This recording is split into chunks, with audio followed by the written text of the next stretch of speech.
Johnny, and that was a fluke because when he came to California, I had met him when I was working for Gene Autry and met him in Canada, in Toronto.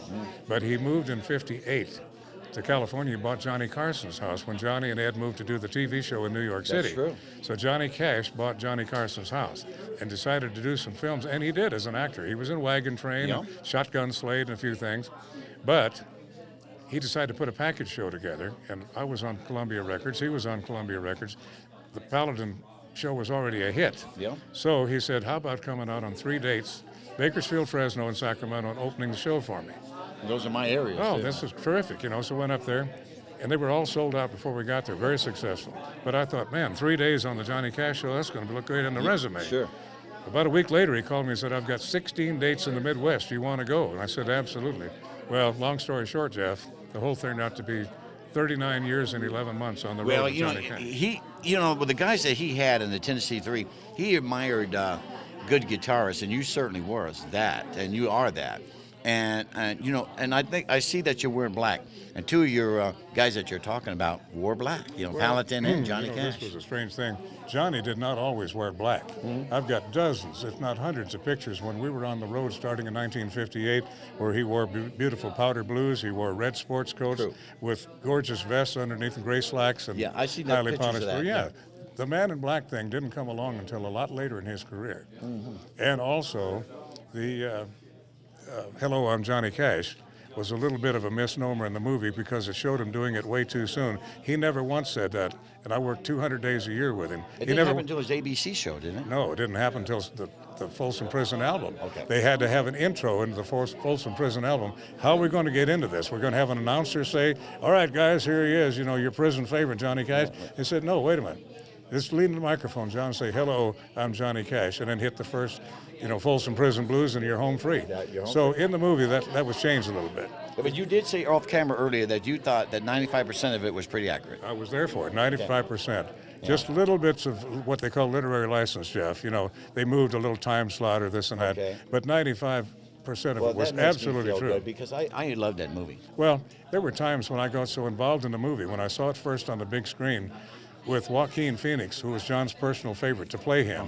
And then, of course, the little girl won the Academy Award. Witherspoon. Sure, for playing June Carter. Yeah. Later June Carter Cash. And they both won Golden Globes on that. They both won Golden Globes. She won the Academy Award. He wins the Golden Globe. He was Johnny's choice. I got lost in the picture and believed that it was the two of them up there on the screen. Oh, wow. And as well as I knew them both and traveled hundreds of thousands of miles with them, I got so engrossed with them, I thought I was looking at them. Oh, that is good. That's a testimony. So when I say 95% real, that's where that no comes one knows them better than you. No, they did not. We went through all the wars together. All the bad stuff, the good, bad, and the ugly with Johnny and the pills. He wrote about that in all of his autobiography. But I wanted to take it one step further, John. I don't know how you feel about it. I would like a sequel. I know a lot of people a sequel, but I liked it to pick up from '68 on up. Well, yeah, because this ends when they got married. Yeah, and all his struggles. Well, the struggles never really ended. That went on for years when Johnny would backslide with the pills and stuff. And then June had problems, with her bad back, and she had to go to rehab a couple of times. This was a very, very volatile marriage. But Johnny didn't become a giant superstar until after the Folsom Prison album, and then the San Quentin album the next year in '69 when they were married, and then the television show. That's when he shot through the roof and became as big as Elvis throughout the world. That is true. Right. And then also he began like a born again, pretty much Christian. That's very strange that you would say that, because he told me on a couple of occasions when we were out in the Mojave Desert just driving together just to get away from town. He said one time, he said, Johnny, I'm thinking about leaving show business. He said, I've been talking to Billy Graham. He said, I think that I might take to the cloth and start preaching. No. Yeah, he was that close to going. What he did was the best of two worlds, because he sang those great gospel songs that made believers out of a lot of other people. One of the ones that just gives me goosebumps is the day my Savior died. Did the when he was hung on the cross, right. And when John and June sings that together, that gives me goosebumps. Well, they did so many things, but the fact that he was a believer. Chris Christopherson had the great line, he's a walking contradiction. Part devil and part angel. Yeah. And he said that was Johnny. Yeah, and then Dolly Parton said a good thing too. She said that when Johnny Cash passed away, and it was tragic, that he was the John Wayne of country music, and I believe that. we'll never see his like again. No. That is never going to happen.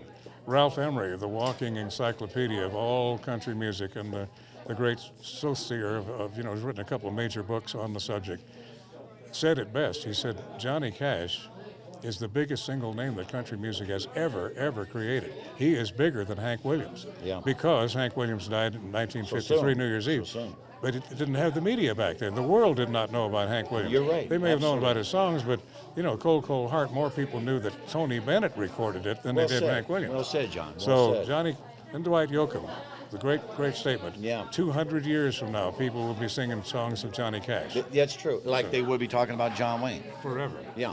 John Wayne's been dead all these years And still one of the top box office stars. in the world to this very day. That's well said, and I don't think a lot of people capture that. And the way you bring it home is really nice because it puts it in perspective, and that's true. These are giants.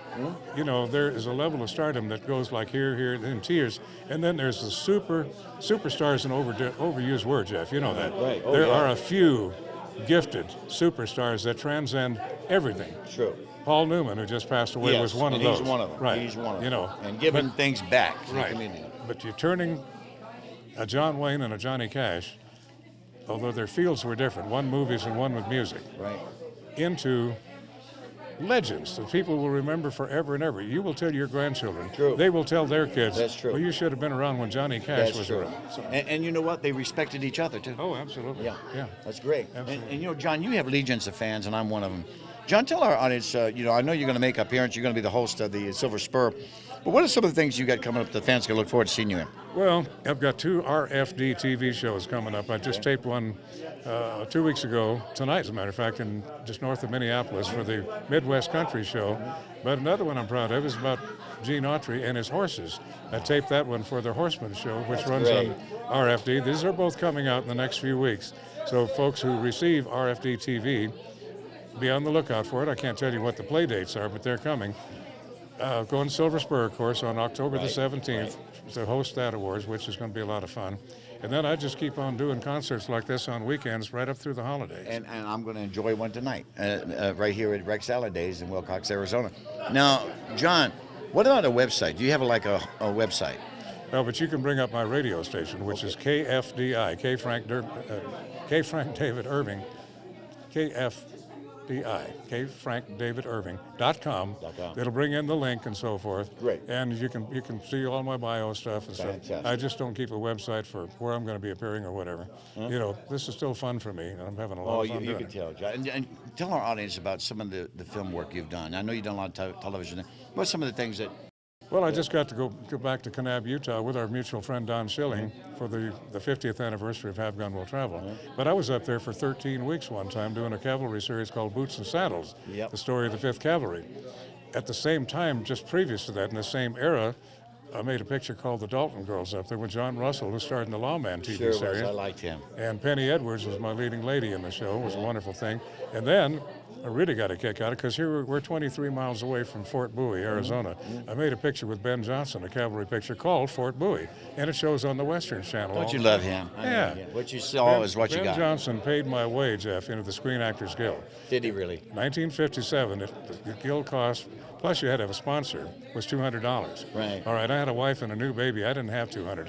$200 in 57 is like $2,000 today. Amen. Ben Johnson paid my way in the Screen Actors Guild and was my sponsor to get my guild card. Isn't that nice? So there you go. There you go. And you know what? I had a great chance to meet him and know him.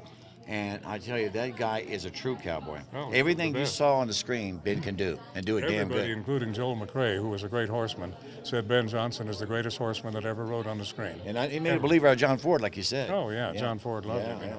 And, I think Slim Pickens was another. And Well, yeah, he was a great rodeo clown, a great horseman, and so forth. But these guys came out of an era. Yeah. They were all the same age.